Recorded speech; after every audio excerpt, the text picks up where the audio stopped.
This is Mikey Chen. I feel like the world is moving faster and faster, and people are becoming more and more concerned about preserving their youthfulness. As a result, they go through procedures like plastic surgery to look younger and more beautiful, or just more plasticky. But what if you could not only look young, but actually be young forever? And although living forever seems to be rooted firmly in the realms of science fiction, technology is becoming more advanced, and we are actually getting closer to achieving the impossible dream of being immortal. So here are 5 ways science can actually help you live forever. Number 1, nanotechnology. Nanotechnology is essentially super tiny computers that are smaller than our cells. There are 25,400,000 nanometers in an inch, and if the diameter of a marble was a nanometer, then 1 meter would be the size of Earth's diameter. The size of these tiny robots make it possible to examine your body from the inside out. But the problem is that it has to be constructed nearly molecule by molecule, which makes it a very complicated process. If nanotechnology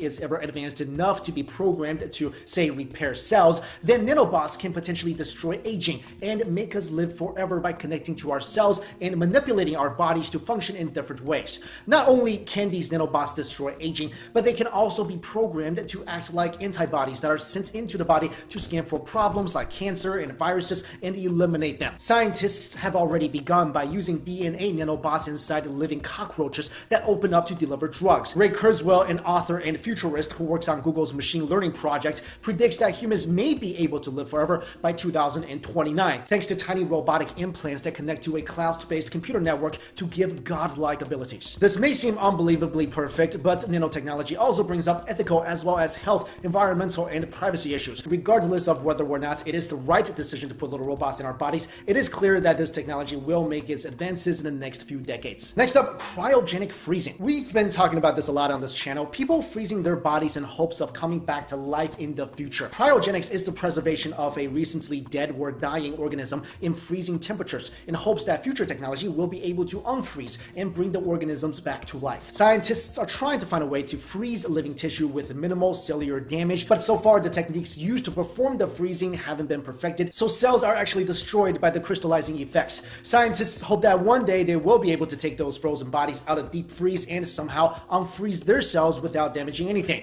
That way people can be brought back to life hundreds of years later and still be perfectly fine. There are a couple of advances that make cryonics a little less far-fetched than it once was. The first is vitrification, which prevents the breakdown of cell walls after the body is defrosted. Vitrification replaces the blood with a mix of antifreeze-like chemicals and an organ preservation solution. This technique helps with the freezing and thawing process, and earlier last year, scientists even managed to cryogenically freeze the brain of a rabbit and recover it in excellent state. The second advance of cryonics is to download the contents of the brain onto a computer and allow the person who was frozen and then defrosted to live as a robot in the future. Although all this sounds really sci-fi, you'd be surprised at how many people are working right now to make cryogenics a success. But if you are interested in this, it is definitely not cheap. This process right now costs upwards of $200,000, so it might be smart to spend that money while you're still alive. Number 3, bionics. If you've ever watched Teen Titans and then said to yourself, wow, I really want to be a cyborg, then this option is probably your best and only shot.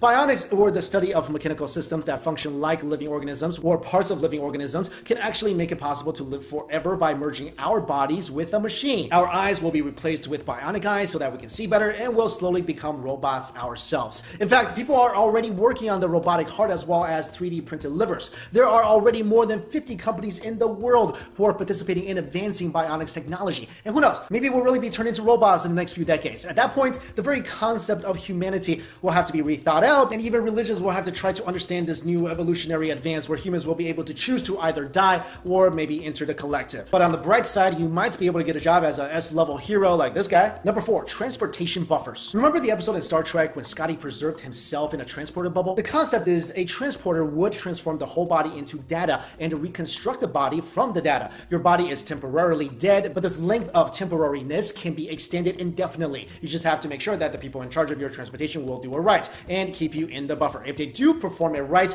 then a perfect copy of you will be able to come into being, and they can even make 2 or 3 of you if they wanted to. So if this technology did really exist, then we could have our lives preserved like a mummy, except just a bit more sealed and non-decomposed. But the problem is, it probably won't be you once you come back to life. The copy of you that comes back to life 20 or 30, 40, 50, 60 years later won't really only act and think like you, but but is that really you? What I'm saying is the body can be deconstructed, but what about the spirits? What about our souls? So when you come back, are you really back? And finally, this is the creepiest way to live forever: cloning. If you at least hope to have a version of yourself that will live forever, then cloning could be the option. Scientists have seen some major achievements in cloning, including successfully cloning many multicellular organisms with no malfunctions. In the future, science can even get to a point where a computer can scan the current composition of your brain and replicate every memory, feeling, and aspect of you that makes you you. The replication can be placed in a clone that is perfectly created. By perfect, I mean without any of the flaws that you might have, including wrinkles and aging. But the thing is, like the previous method, the newly developed clone will look like you, talk like you, think like you,